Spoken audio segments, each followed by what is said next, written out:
김양주 목사님 복음 강설 하시겠습니다.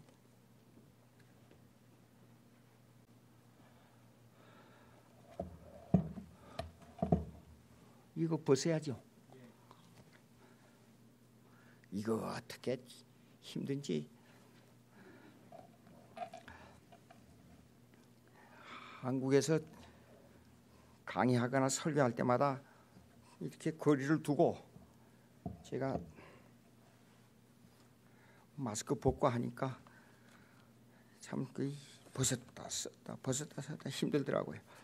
에베소서 1장 20절입니다. 에베소서 1장 20절. 신학교 강해 설교를 에베소서를 하고 있어요. 제가요. 경건의 시간마다. 근데 1년 반 동안 강해 설교를 1장 1절로부터 23절까지 했어요. 1년 반 동안. 그러니까 3학기 동안. 근데 마침 오늘 여기에 1장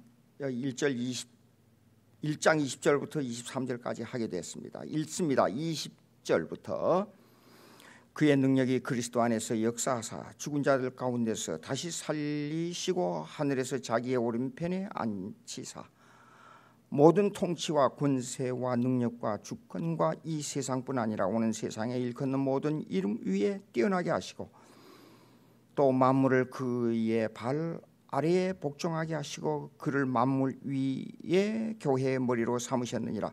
23절 다 같이 읽겠습니다. 교회는 그의 몸이니 만물 안에서 만물을 충만하게 하시는 이의 충만함이니라. 잠깐 기도하십시다. 하나님 아버지 감사합니다. 주님의 주권이 우리의 삶 속에서 우리 심장 속에 찾아오셔서 주님을 영화롭게 할 수 있는 우리의 삶이 될 수 있도록 성령님 역사해 주시옵소서. 특별히 에덴 개혁 장로교회가 부흥 발전하는 것을 볼 때 너무 마음이 기쁩니다.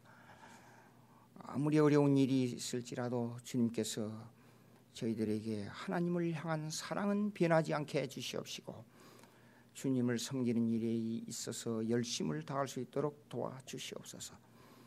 예수님의 이름으로 기도합니다. 아멘. 이 제목은 하나님의 주권이라고 기록되어 있습니다.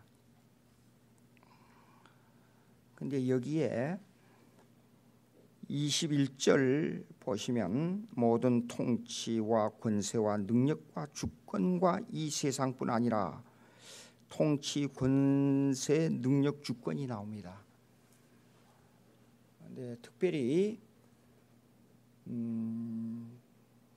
개혁파 신학에서 주장하는 신학이 몇 가지가 주제가 있는데 성경 절대 영감설, 그 다음에 예수 그리스도에 대한 오직 한 분 구원자 예수 그리스도, 그 중에 하나가 하나님의 주권설입니다.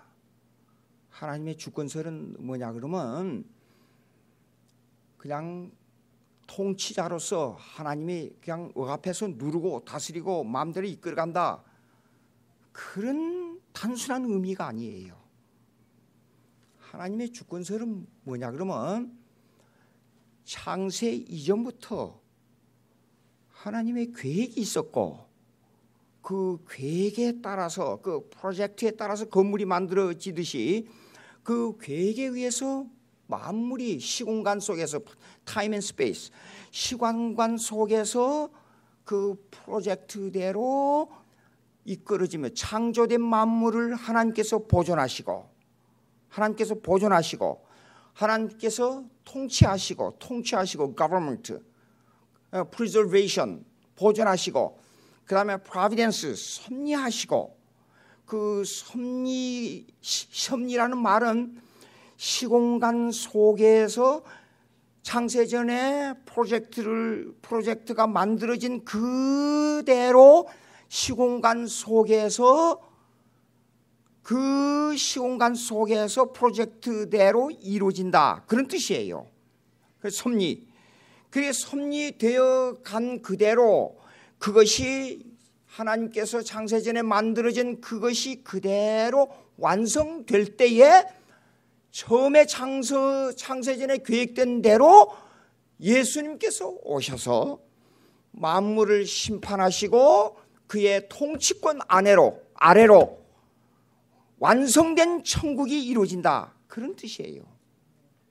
그런데 그 속에서 나라는 하나의 존재가 나타나서 하나님의 뜻에 합당하게 사용된다. 그런 뜻이에요. 이원론자, 그러니까 두얼리즘, 이원론자들은 하나님의 주권과 악마의 세계를 꼭 대립적인 관계로만 봅니다.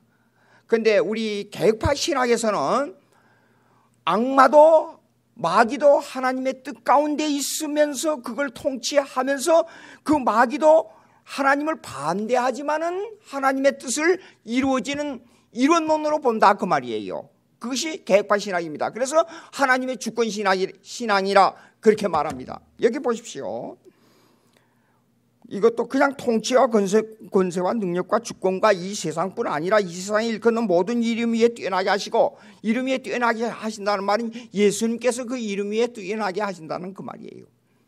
그런데 여기 그렇게 된 게 아니라 그 앞에 중요한 단어가 하나 있습니다. 모든이 나옵니다. 모든. 여보십시오. 모든 통치, 악을 행하는 정치가도, 악을 시행하는 마귀도 모든 하나님의 주권과 통치 아래 있다. 그 말이에요. 내 한 사람의 행동과 내 한 사람의 삶과 내 한 사람이 태어나고 죽는 것이 모든 통치 안에 있습니다. 이 말은 무슨 말이냐 그러면 내 자신 한 사람의 역사가 내 역사로 끝나는 게 아니라 전 인류의 역사와 관계를 가지고 있다. 그 말이에요. 이는 아주 중요한 얘기입니다. 예. 그런데 이것이요, 이렇습니다. 그러면 우리의 인격이 하나의 군주의 밑에 속해 있느냐? 그것이 아닙니다. 하나님이라는 군주 밑에, 하나님이라는 주권 밑에 있다는 것은 하나님의 군주, 마음대로 행하는 군주 밑에 우리가 속해 있다.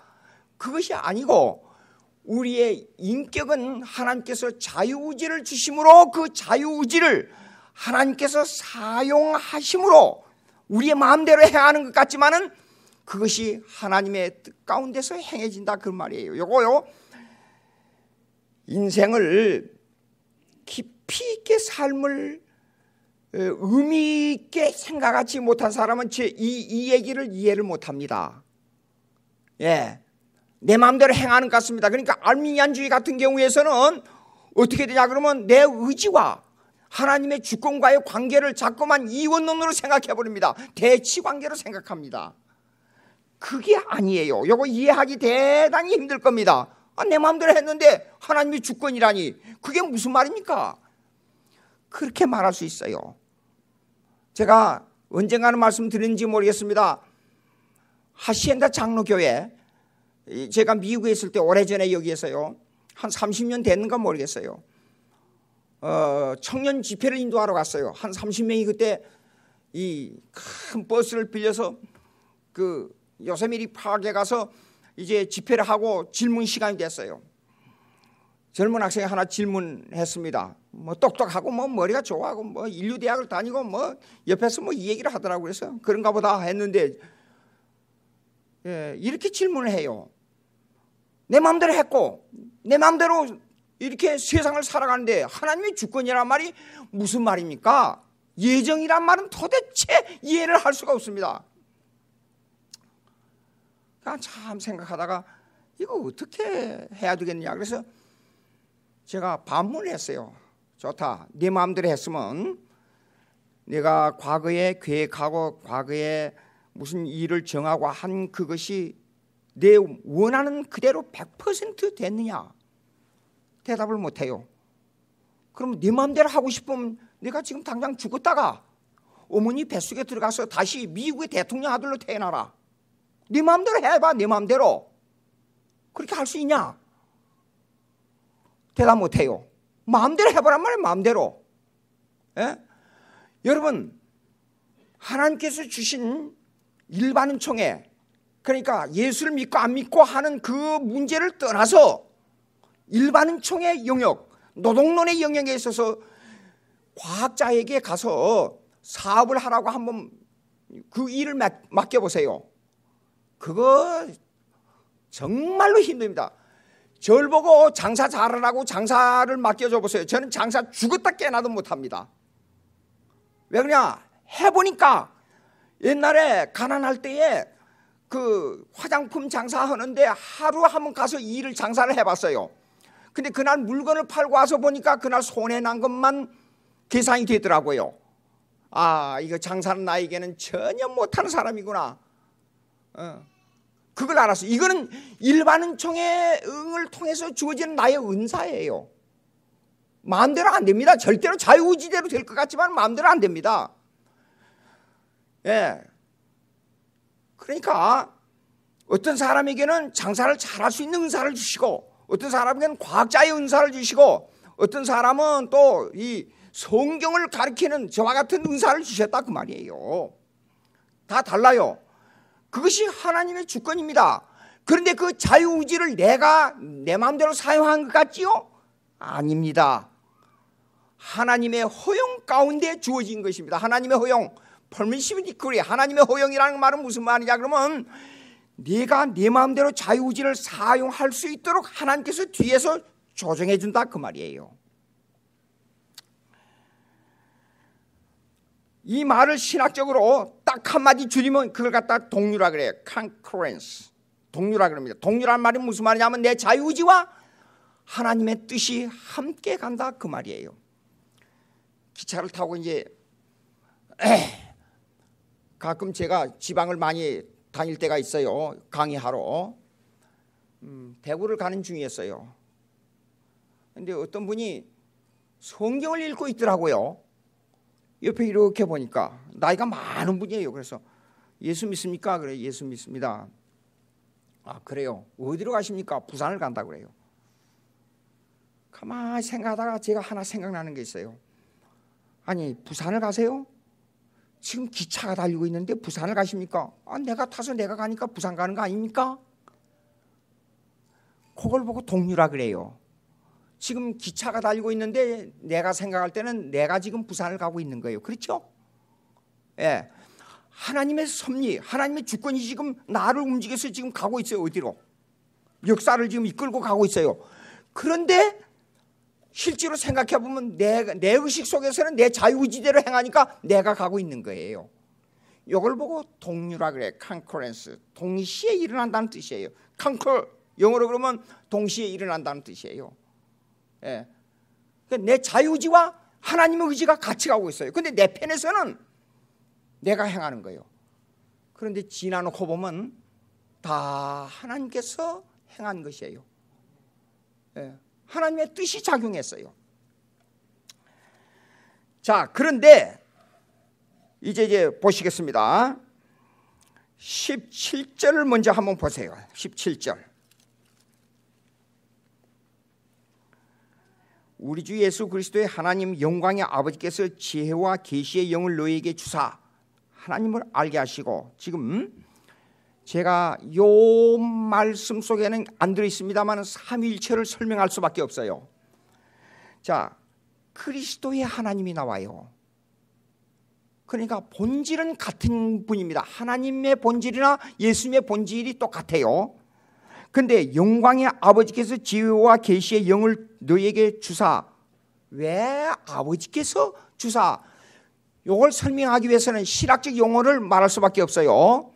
이걸 보고 에카나미컬 트리니티라 그래. 트리니티, 삼일체. 이게 경세적 삼일체라 그래요. 에카나미 그러면 경제란 말의 뜻인데 그 원의 뜻의 본문을 해석해 보면 이렇습니다. 조화, 합의, 그런 뜻이에요. 경제라는 말은. 그러니까 경제는 경제가 잘 된다. 그 말은 무슨 말이냐면 기업주와 노동자가 서로 유익을 같이 공동적으로 나눈다. 그래서 조화라는 말이 된단 말이에요. 조화라, 조화. 그 경제라는 말은 원래 조화라는 뜻이 있어요. 합의라는 뜻이 있고. 그 기업주만 돈을 차지하게 되면 조화가 안 돼요. 그렇잖아요. 그 노동쟁이가 많이 일어나서 기업주가 파산하고 기업을 망하게 되면 그거는 조화가 안 이루어져요. 그러니까 에코노미컬 트리니티, 그러게 되면 경세적 삼일체란 말인데, 경세적 삼일체라는 말은 무슨 말이냐면 삼위 하나님이, 성부, 성자, 성령이 사역에 있어서 조화를 이룬다, 그런 뜻이에요. 그러면 아버지께서는 계시의 영을 주시고 아들을 보내시고, 그러면 그 아들은 아버지께서 계획한 그대로 어김없이 그 사역을 완성하시고, 그 완성하신 사역을 우리에게 그대로 100% 어김없이 우리의 심령 속에 적용하시는 하나님이 성령이라, 그래야 조화가 이루어지잖아요. 그러니까 여기에서요, 그걸 이해하고 이 성경을 읽어야 돼요. 하나님 영광의 아버지께서 지혜와 계시의 영을 너희에게 주사, 하나님을, 그러면 결국은 성령으로 말미암아 예수 그리스도를 구세주로 받고, 그로 말미암아 최종적으로 하나님을 알게 된다, 그 말이에요.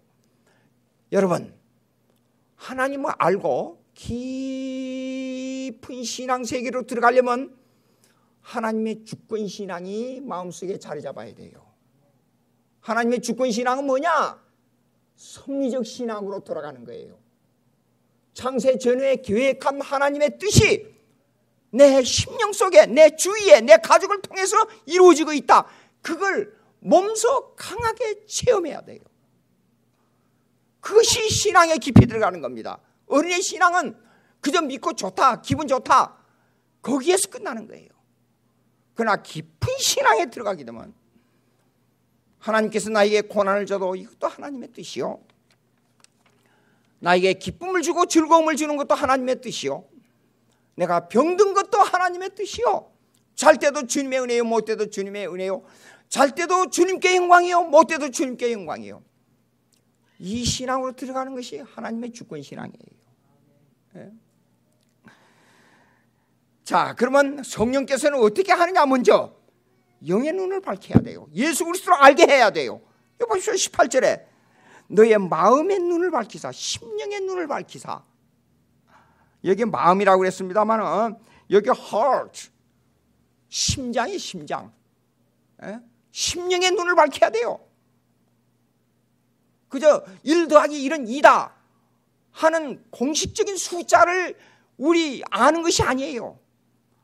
마음의 눈을 밝히사 그의 부르심의 소망이 무엇이며 성도 안에서 기업의 영광의 풍성함이 무엇이며, 이 18절은 뭐냐 그러면 하나님의 주권 신앙을 가진 삶 속에서 내 신앙이 무엇인가를 점검하는 거예요, 이 내용이. 그 다음에 19절 그의 힘의 위력으로, 이게요 성령과 하나님의 위력으로 역사심을 따라 믿는 우리에게 베푸신 능력의 지극히 크심이 어떠한 것을 너희로 알게 하시기를 구하노라.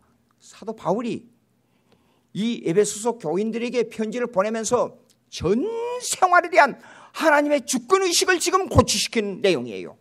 17절로부터 19절까지. 그리고 나서 20절부터 하나님의 주권 신앙에 대한 구체적인 내용을 누구를 중심으로 설파하고 있느냐? 예수 그리스도를 중심으로 설파하고 있어요. 예? 자, 그의 능력이 그리스도 안에서 역사하사 죽은 자 가운데서 달사하시고 하늘에 자기의 오른편에 앉으사. 성령은 이렇습니다. 가장 먼저 우리에게 인식, 어떤 그냥 안다는 개념이 아니라 하나의 인지 인식, 이 지적, 그 다음에 감성적, 의지적 인식을 하게 하는, 그걸 갖다가 에피스테몰로지라 그래요. 그냥 에크놀로지가 아니라 그냥 에피스테몰로지. 인식론은 뭐냐면 전인격을 동원해서 안다는 뜻이에요. 예, 내가 이명박 대통령 안다, 그거는 멀리서 보고 아는 거예요. 그러나 교제의 관계는 없어요. 교제 관계는. 그러나 여러분 문재인 대통령 이름 다 알잖아요. 근데 그건 교제 관계로서 아는 게 아니에요. 그러나 하나님을 아는 것은 에피스테몰로지, 인식론으로 알아야 돼. 내 지적이며 인격적이며 의지적이며 감성적인 건 모든 걸 교제 관계에서 알아야 돼요. 그것을 하나님을 아는 겁니다. 그러니까 그 뭡니까? 그의 능력이 그리스도의 역사에서 하시고 자기의 오른편, 그런데 능력이 그리스도 안에서 역사사 죽은 자 가운데서 다시 살리시고 하늘에 자기의 오른편에 앉으사. 이 내용을, 예수 그리스도의 사역의 내용을 내 교제 관계에서 알고 있어야 돼요. 이렇게 되신 예수 그리스도는 왜 이렇게 됐는가 하는 것을 나와의 관계에서 성립을 시켜야 된다 그 말이에요. 예? 보십시오. 오늘날 지금 한국에 제가 참으로 가슴이 아픈 일들이 너무 많았어요. 한국에서 대학부 신학교를 다닐 때 4년 동안은 정말로 하나님 앞에 죽느냐 사느냐 하는 문제를 안고 기도하면서 신학 공부를 했어요. 그런데 오늘날 다 대학을 졸업하고 서울대학교, 연세대학교, 고려대학교 졸업생들이 많아요. 그런데 질문하는 거 보면 전혀 신앙과 관계없는 질문들을 자주 해요. 근데 이상한 일이 벌어졌어요. 대학원에서 가르치는 학생들 말고 정말로 말씀을 사모하는 학생들이 교단에서 구성이 됐어요. 그리고 저를 보고 우리끼리 신학교를 하자는 거예요. 그래서 교단, 대학원, 대학교 말고 교단 중심의 신학교가 형성됐어요. 그래서 저를 보고 그 학교를 맡아달라는 거예요. 그래서 그 학교를 맡아서 일을 하고 있어요. 너무 바쁘고 힘들어요. 그럼에도 불구하고 거기에 강의로 들어가게 되면 불이 나요. 불이 나. 그렇게 마음과 정성을 다해서 심지어는 어떤 학생들은 이래요. 손자를 데리고 와요. 손자를 데리고 와. 공부할 성경을 알기 위해서 손자를 데리고 왔어요. 그런데 왜 그런 현상이 벌어지느냐? 인격적으로 하나님을 섬기고 인격적으로 하나님과 교제하는 신학이 형성이 안 돼가지고, 자 보십시오. 옛날에 보수주의를 자랑하고 개혁파 신학을 자랑하고 말씀주의를 자랑하고 성령 은사를 받기를 자랑하는 신학교들이 지금 망해가고 있습니다. 어느 신학교에 가서든지 신학교에서 하나님 중심의 신학을 하기보다도 보수 신학을 자랑하는 총회 신학에 혼합주의가 들어왔어요. 예. 그래가지고 왜 WCC가 나쁘냐, 이게 왜? 옛날에 보수주의를 자랑하는, 그리고 그 문제, WCC의 문제를 제기한 교수들을 동맹해가지고 쫓아냈어요. 기가 막힌 일입니다. 예. 왜 그런 현상이 벌어져요? 말씀 중심 신앙생활이 실제 생활 속에서 하나님과 나와의 관계에서 하나님의 주권 신앙이 형성이 안 돼서 그런 거예요. 형성이 안 돼서. 제가 자주 부르짖는, 거기에서도 여기서나 자주 부르짖는 말씀을 다시 한번 말씀드리겠습니다. 교회 문제는 신학교의 문제입니다. 신학교의 문제는 교수들의 문제입니다. 하나님 말씀을 믿지 않는 교사 한 사람이 들어오게 되면 그 신학교는 10년 뒤지게 돼 있어요. 예. 1950년대 60년대 미국의 교회들이 교회를 많이 팔았어요. 자꾸만 타락했어요. 1970년대 말부터 1980년대 세계를 지배하는 권리, 권한을, 능력을 미국이 상실해 가고 있다가 떠들고 난리가 났습니다. 제가 한참 여기 유학 시절에 공부할 때 이것을 회복하기 위해서 어떻게 해야 되느냐? 그때 마침 홀피스가 나왔어요. 병이, 유행병, 성적 유행병. 그 다음에 에이즈가 나왔어요. 그럴 때 보수주의 목사님들이 하나님께서 내린 저주의 병이라고 외쳤습니다.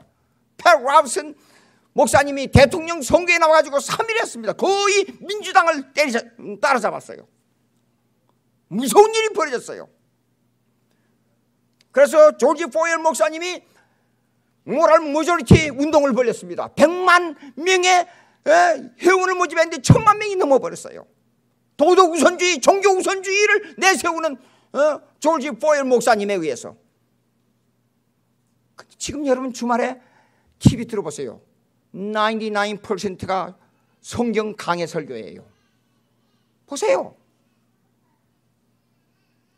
그래서 미국이 세계를 지배하는 능력을 다시 회복한 거예요. 하나님은 이렇습니다.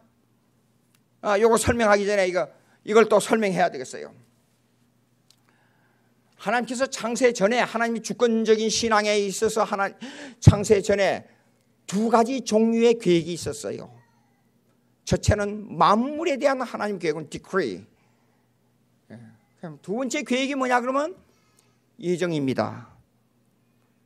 predestination. 예정은 뭐냐 그러면 구원에 관한 하나님의 계획이에요. 그리고 만물에 관한 하나님의 계획은 우주에 대한 하나님의 계획이에요. 그런데 범위는 만물에 관한 하나님의 계획이 더 넓어요. 그런데 진짜 모든 계획은 어디에 기초를 두고 계획이 세워졌느냐? 구원에 관한 하나님의 계획에 의해서 기초를 세운 거예요. 그것이 아브라함을 통해서 그의 자손과 이스라엘 백성을 통해서 그 계획이 성취되었고, 그 역사적 사건에 의해서 예수님이 예언도 되었고, 그 역사적 사건에 의해서 예수님이 이 땅에 오셨고, 그 역사에 기초해서 예수님이 종말을 예언했어요. 그러면 이 말은 무슨 말이냐? 하나님의 아들 예수님이 모든 역사의 주인이고, 그 역사의 중심이 어디에 있느냐? 교회에 있다 그 말이에요. 그걸 실제로 증명한 사건이 뭐냐? 로마 시대를 보십시오. 2000년 전에 교회가 잘 되는 나라가 국가가 잘 됐고, 교회가 타락하면 국가가 타락했어요. 지금 미국이 왜 세계를 지배했느냐 보십시오. 왜 한국이, 북한이 세계에서 가장 가난한 나라가 되고 남한이 저렇게 10대 경제 강국으로 성장하게 됐느냐? 교회 때문에 그런 거예요. 교회를 밀어낸 북한은 저렇게 피해값을 치르고 있어요. 세상에 300만 명이 죽었어요. 굶어서. 옛날에 제가 6.25 사변 후에 길거리 가다가 쓰러져요. 갑자기 확 쓰러져요. 이상하다. 왜 이렇게 하는가? 저도 몰라서, 어린이 잘 몰랐어요. 배가 고프니까 어려서 4살 때 총소리 막 총소리 나고 뭐 난리가 나고, 그 폭격 소리가 지금도 기억에 생생해요. 배가 고프니까 가다가 배추 이파리, 무 이파리 막 뜯어먹는 거예요. 농민들이 대변을 보고 있는 그걸 갖다가 막 뿌렸던 건데, 그것도 모르고 그냥 뜯어먹으니까 뱃속에 회충이 생긴 거예요. 회충이 내 몸속에 있는 영양을 다 빨아먹은 거예요. 영양이 모자라서 길거리 가다가 팍팍 쓰러지는 거예요. 예? 학교에서 어린학교, 초등학교 1학년, 2학년 들어갔을 때 회충약을 주니까 그걸 먹고 나니까 회충이 그냥 뭉텅이로 막 빠져나오는 거예요. 배가 이틀 동안 아프면서. 모든 학생들이 다 그랬어요. 그런데 외정시대와 6.25 사변을 겪으면서 북한에서 종교는 아펜이다, 그렇게 피해 순교자들을 많이 낸 평양에서 모든 기독교인들을 다 쫓아내 남한으로 밀어냈잖아요. 그 값을 남한이 받았어요. 피해 값을 북한이 받았어요. 그래서 북한에서 1990년대에 300만이 굶어 죽었어요. COVID-19, 이건 저는 이렇게 생각합니다.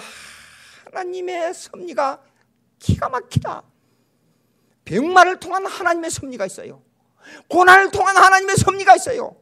이걸 인정하는 것이 하나님의 주권신앙이에요.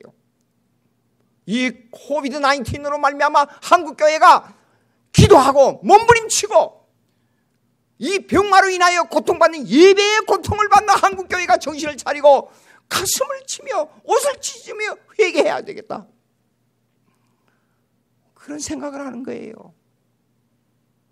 그런 생각을. 제가 에베소 1장 여기 한번 봅시다. 설교가 길어질 것 같네요. 에베소 1장 4절 곧 창세전에 그리스도 안에서 우리를 택하사 우리로 사랑 안에서 그 앞에 거룩하고 흠이 없게 하시려고 그의 기쁘신 뜻대로 우리를 예정하사 예수 그리스도로 말미암아 자기 아들들이 되게 하셨으니 이는 그가 사랑하시는 자 앞에서 안에서 우리에게 거저 주시는 바 그의 은혜 풍성 영광을 찬송하게 하려. 제가 이걸요 아마 한 100번은 넘어 읽었을 거예요. 이걸 생각하고 눈물을 흘린 적이 한두 번이 아니에요. 며칠 전이었어요. 우리 사람하고 이 얘기를 합니다. 네, 이 얘기를 쭉 하면서 히브리 말 에칼립스라는 것은 구원이란 뜻이에요. 근데 그 말은 나 죄를 다 씻었다는 말이 아니고 죄 그대로 있어 내가. 그럼에도 불구하고 죄를 보시면서도 하나님께서 그 죄를 깨끗하게 전혀 보이지 않도록 전혀 냄새하지 않도록 다 덮어준다는 뜻이야. 그건 내가 막 울었어요. 근데 그 눈물을 닦아주시니까 누군 줄 아세요? 우리 집 사람이에요. 우리 사람이 눈물을 닦아줘요. 에? 여러분, 내 죄 그대로 가지고 있어요. 내 모습 그대로. 지금도 범죄합니다. 나에게 나쁘게 행하고 나쁘게 말한 사람에 대해서 미움이 마음속에서 금방 올라와요. 여러분들은 아마 예수 잘 믿고 성령 충만해서 절대 안 그럴 줄 믿습니다. 그런데도 하나님께서 내 죄를 그 모습 그대로 해서 아무 냄새가 나지 않고 아무도 보이지 않도록 덮어주시는 거예요. 이것이 하나님의 은혜예요. 기가 막힌 거 아닙니까? 예? 자, 에베소 1장 20절로 다시 넘어가겠습니다. 그러면 21절 보시겠습니다. 통치와 권세와 능력과 주권과 이 세상뿐 아니라 오는 세상 일컫는 모든 이름에 뛰어나게 하시고.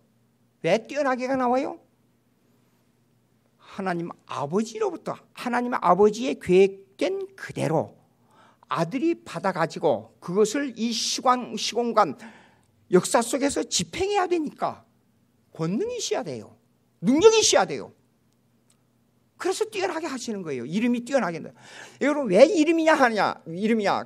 구약에 나온 이름들이 많아요. 하나님에 대한 엘로힘, 엘사다이, 츠바오츠, 아도나이, 야훼 여러 가지 이름들이 있어요. 근데 뜻이 다 달라요. 왜 하나님의 이름이 그렇게 많느냐?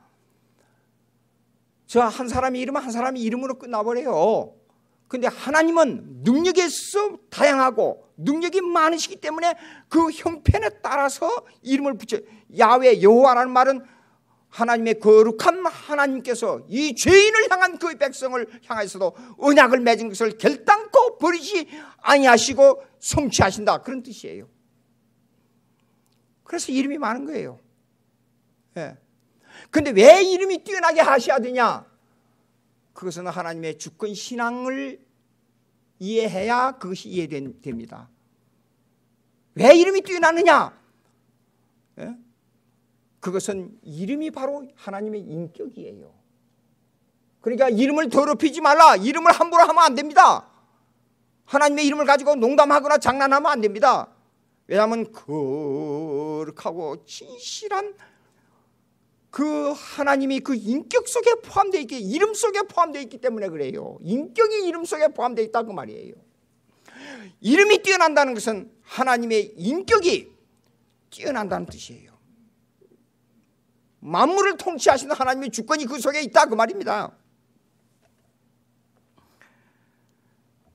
고마운 것은 우리 계획파 신학의 기본이 뭐냐면 신앙 고백서예요.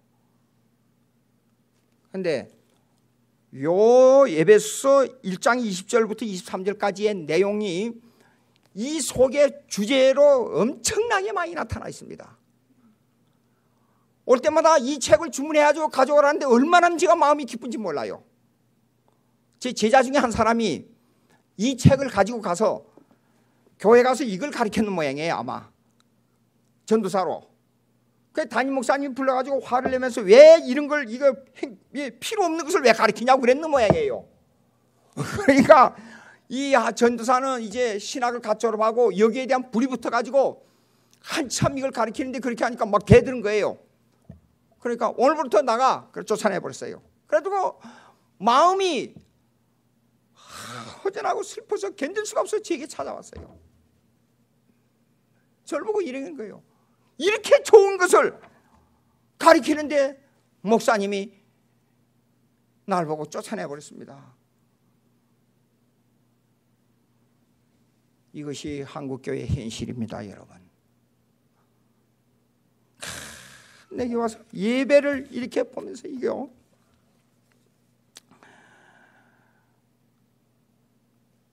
특별히 사도 신조를 이렇게 보고 라틴어에 아주 가깝게 번역된 것을 보고 감사하고, 또 하나님의 말씀을 강론하는 걸 보고 감사하고, 이게 원래 예배라는 것은 말씀 강론이 중심입니다.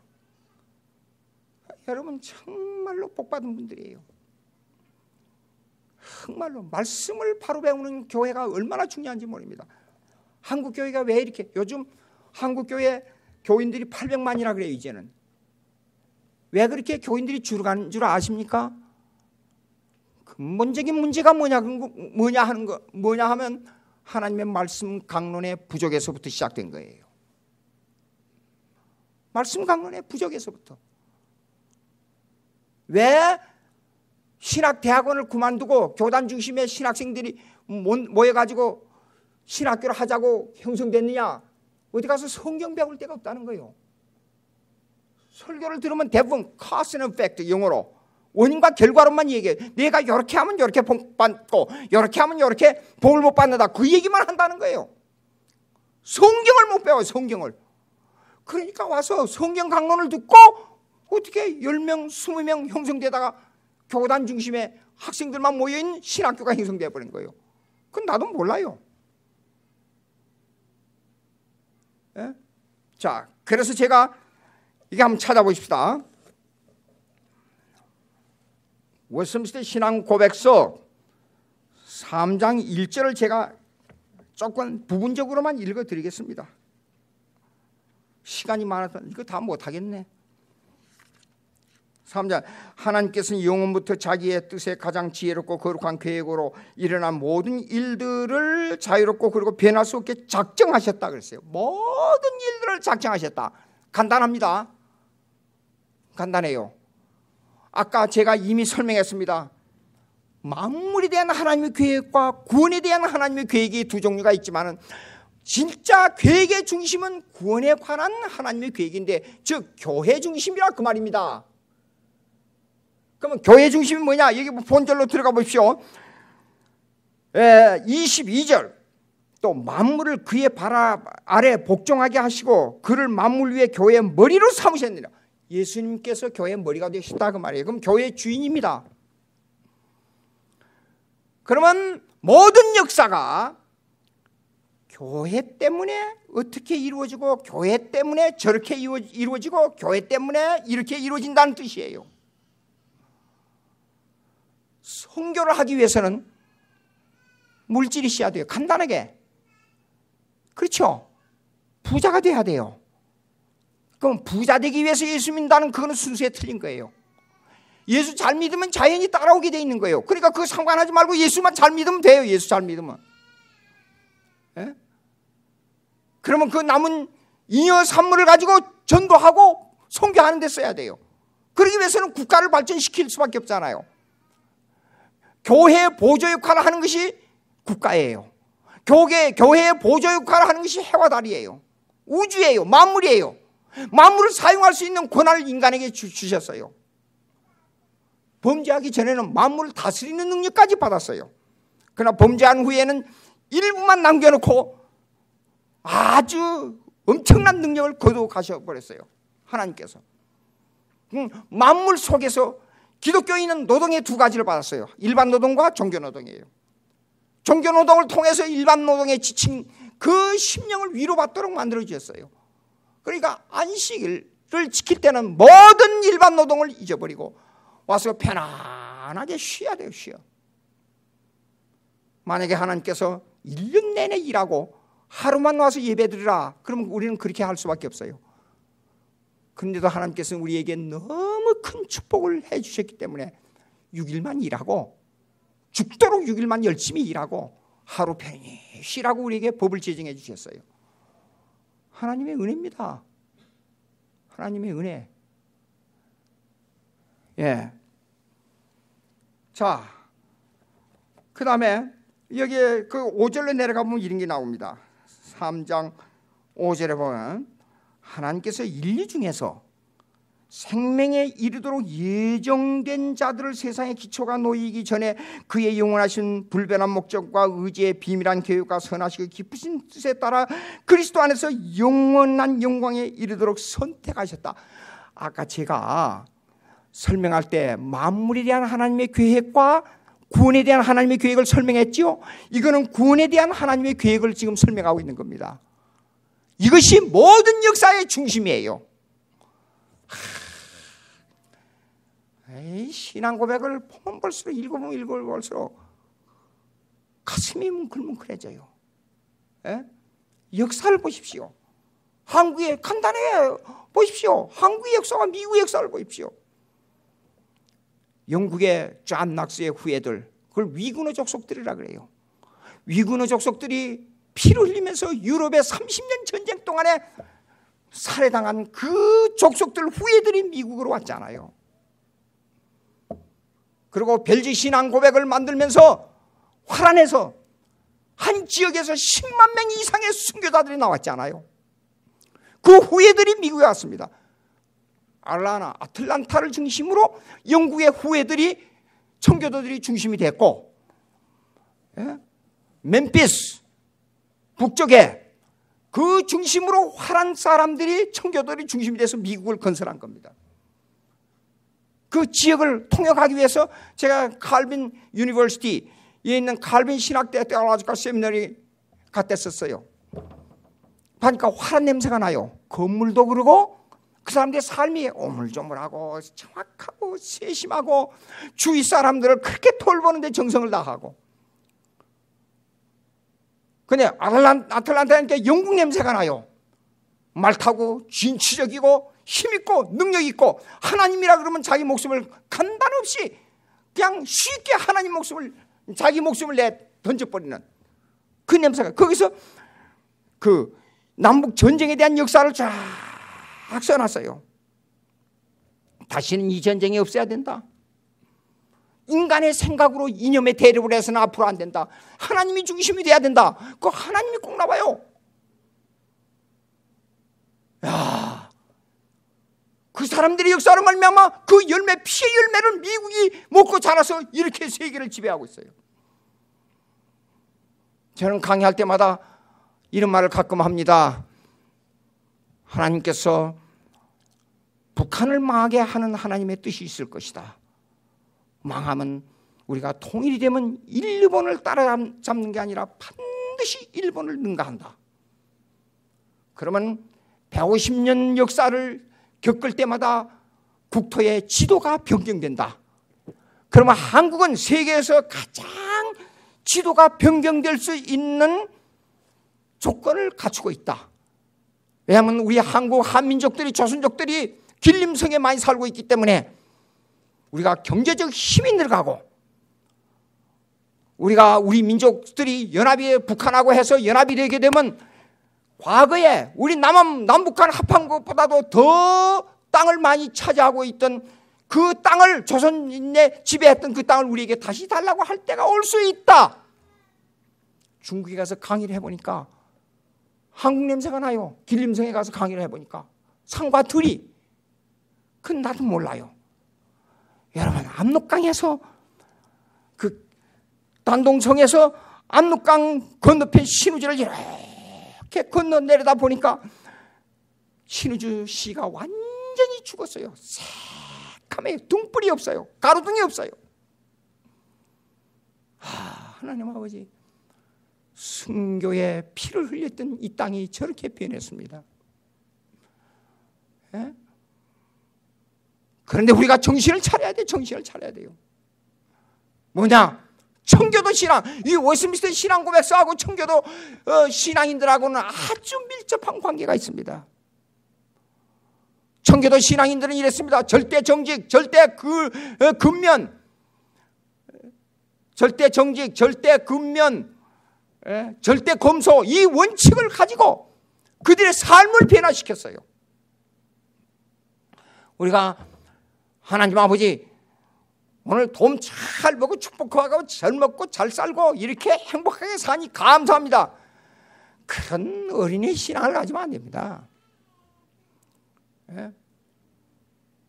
저를 보고 성도들이 그래요. 목사님은 음식이 까다로워서 대접하기가 대단히 힘들다고. 커피도 잘 안 먹고 콜라도 잘 안 먹고 어디 가서 식사 대접한다 가자 그러면 어디로 갈 거냐 그러면 호텔에 가. 그럼 나는 못 갑니다. 그래서 왜 그래요? 호텔에 가면 이상하게 밥만 먹으면 배가 아프고 병이 듭니다. 내가 생각을 해보세요. 5만 원, 10만 원, 10끼 먹을 수 있는 식사비를 한 번에 내고 밥 먹어요. 가는데 1시간, 오는데 1시간. 그리고 돈을 많이 내서 재정적 손해, 그 다음에 많이 먹어서 배가 아파서 손해. 3가지 손해예요. 그걸 왜 해요? 왜 해? 10,000원 이내에 된장국 한 그릇이면 모든 영양이 다 들어있어요. 얼마나 좋아요. 뱃속 편하고 건강하고 시간 낭비하지 않고. 우리의 삶이 하나님 중심이 돼야 돼요. 하나님 중심이 돼야 돼요. 네? 이거 큰일 났네. 반도 못했는데 어쩔 수 없이 시간상 빨리 줄여야 되겠어요. 그러면은 23절 보십시다. 교회는 그의 몸이니 만물 안에서 만물을 충만하게 하시는 이의 충만함이라. 그러니까 우리 교회 여러분들 있잖아요. 여러분들이 예수님의 몸이에요. 이거 쉬운 얘기가 아닙니다. 예수님이 머리고 우리는 그의 몸이에요. 그러니까 머리가 시키는 대로 해야 돼요. 예수님이 어떻게 삶을 살았으며 예수님이 어떻게 우리에게 가르쳐 주셨는 것을 그 모습을 우리가 실천하면서 그 모습을 후예들에게 가르쳐 줘야 돼요. 예수님의 모습하고는 전혀 다르게 지탄을 받는 기독교인들이 돼서는 안 돼요. 한국 교회가 지금 많은 지탄을 받아요. 큰 교회 담임하고 있는 분들이 돈 자랑하고 다니죠. 돈 자랑. 이게 문제가 있는 거예요. 학교를 맡아서 이제 일을 할 때인데 교단에서 일이 있었어요. 목사님들이 오는데 큰 교회 목사님들은 애구수 아주 비싼 고급 차를 타고 왔어요. 근데 학생의 임원들이 가서 이제 파킹을 나서 이제 이걸 정리해줘요. 근데 어떤 분이 좋은 고급 차를 탁 타고 와서는 문을 열고는 막 소리를 지르면서 내 차 빨리 앞에다가 대줘, 빨리 와, 막 소리를 질렀는 모양이에요. 근데 저는 가서 학생들에게 미리 얘기를 했어요. 어떤 경우가 오든지 목사님들을 순서대로 정리해주고 순서대로 하라. 꼭 내 명령이다. 그래서 그 명령 받고 그대로 행했어요. 식사의 시간이 돼가지고 학교에서 식당에서 주는 밥 그대로 같이 먹으면서 교제를 나누게 됐어요. 얼굴이 울그락 해가지고 와서 차를 대고 제자리에 앉아서 뭐 10분, 20분을 기다리는데도 뭐 그대로 해주고 뭐 식사도 이렇게 내가 좋아하는 음식은 비싼 거 사달라 소리는 못하니까 뭐 음식이 뭐 내 마음에 맞지 입맛에 맞지 않는 건 뭐 어쩌고 뭐 불평을 한참 하는 거예요. 목사님, 제가 그랬어요. 목사님, 예수님과 그 제자들을 생각해 보십시오. 우리가 이렇게 하면 안 됩니다. 제자들은 예수님께서 부탁하신 말씀대로 한결같이 순교했습니다. 지금 한국에서 순교할 길은 없지 않습니까? 그렇죠? 순교는 못할 망정 이제 우리의 삶이 청교도 신앙으로 돌아가야 됩니다. 학생들이 제게 가끔 물어요. 목사님, 우리에게 원하는 말씀이 뭡니까? 딱 한 가지다. 신학은 철저한 계획화 신학을 신앙화해라.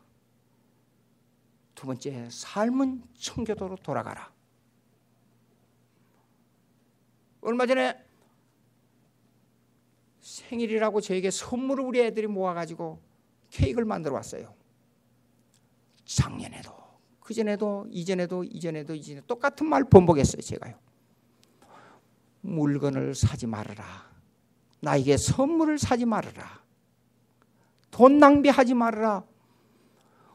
오직 밥 한 끼 같이 나눠 먹는 것이 내 가장 좋은 생일잔치다. 그걸 한 번만 더 하면 거짓말 조금 못해가지고 한 1000번쯤 돼요. 똑같은 말 번복합니다. 그런데 삶이 변화가 안 돼요. 삶이 변화가 안 돼요. 습관이 되어 있기 때문에. 습관이 되어 있기 때문에. 옛날에 하나님의 은혜를 저는 이렇게 생각했어요. 죄사함 받고 하나님의 은혜로 너무 기쁘고 좋고 내가 잘못한 거 다 용서해 주니 감사합니다. 그렇게 생각을 했어요. 좋습니다. 내가 실수하면 용서를 구하게 되면 세상에 뭐 그런 일도 있을 수 있으니까 염려하지 말라고. 그렇게 간단히 넘어갈 수 있는 것이 하나님의 은혜가 아니란 말입니다. 이사야 48장 9절, 10절, 11절을 읽어보세요. 바벨론으로 잡혀갔던 이스라엘 백성을 향하여 내가 너희를 연단하였으나 풀무 은처럼 연단하지 아니한다 그랬어요. 우리의 죄악을 생각하고 하나님의 은혜를 받았다고 마음대로 사는 생활을 생각하면 하나님께서 구역질라고 너를 10번 찢어주고 죽여도 내 분이 풀리질 않아. 그런데 내가 너를 왜 용서할 수밖에 없느냐? 내 이름의 영광을 위해서야. 나는 너를 죄를 덮어주는 이유는 내 손으로 직접 덮어주는 은혜지 종을 보고 그냥 덮어줘라 괜찮다 그런 정도가 아니야. 내 죄를 생각하면 내 가슴이 찢어지고 내 심장이 무너져. 견딜 수가 없단 말이야. 견딜 수가 없어. 네 죄를 생각하면. 그럼에도 불구하고 내 영광을 위해서 오직 한 가지 너와 맺은 언약, 창세전에 내 구원을 위하여 나 사랑 안에서 너를 선택한 언약, 그거 하나 때문에 내 마음을 변할 수가 없어. 알았어? 그렇기 때문에 너는 아무리 잘못하고 아무리 개차바 같은 생활을 할지라도 너는 내 것이기 때문에 난 너를 놓칠 수가 없단 말이야. 놓칠 수가 없어. 알았어? 그것이 하나님의 은혜예요. 그것이. 여러분, 저는 나이가 들어갈수록 자꾸 눈물이 많아져요. 하늘나라를 생각하면 하늘나라 하나님 앞에 가서 내가 하나님 아버지 내가 이렇게 살았는데 하나님 앞에 어떻게 할까요? 아무리 개차반같이 살아도 하나님께서 모든 죄를 단 1%도 모자람 없이 덮어주시고 내 종아 내가 살면서 나를 섬기고 이렇게 살았지. 하늘나라로 가서 나와 영원한 교제를 나누자. 천사를 동원해서 저 김양주 데리고 와. 마귀가 침범하지 못하도록 나를 이끌고 하늘나라에 올라가서 삼위일체 하나님과 영원한 삶을 누리고 살 겁니다. 그렇게 살 겁니다. 이 세상은 너무나도 짧아요. 이 세상은 너무나도 보잘것 없어요. 생각하면 허무한 것뿐이에요. 여러분, 이민 생활을 살면서 너무 힘들지요? 우리 사람하고 자주 얘기합니다. 과거에 우리 어린애를 키울 때 밤 12시가 되도록 청소 일하고 낮에는 공부한다고 그 졸린 눈을 비비면서 학교에 가서 어린애 베이비시터한테 맡기고 하루에 18시간 이상을 동서남북을 헤맸던 그 과거를 생각해 보면 20대로 다시 돌아갈까? 우리 사람은 절대로 20대로 돌아가지 않겠다고 그래요. 그때 그 힘든 생활을 하게 되면 그런 과거를 지나왔어요. 간단한 삶입니다. 인생은 100년을 살아도 아주 간단한 삶입니다. 깊이 생각하십시오. 깊이. 내 오늘 여기에서 시공간 공간 속에서 여기서 삶을 살면서 내 하루의 삶이, 내 잠깐의 1시간 삶이 하나님과 어떤 관계를 가지고 있는가? 하나님의 은혜를 어떻게 내가 만끽하고 있는가? 생각해 보시기 바랍니다. 기도하십시다. 하나님 아버지 감사합니다.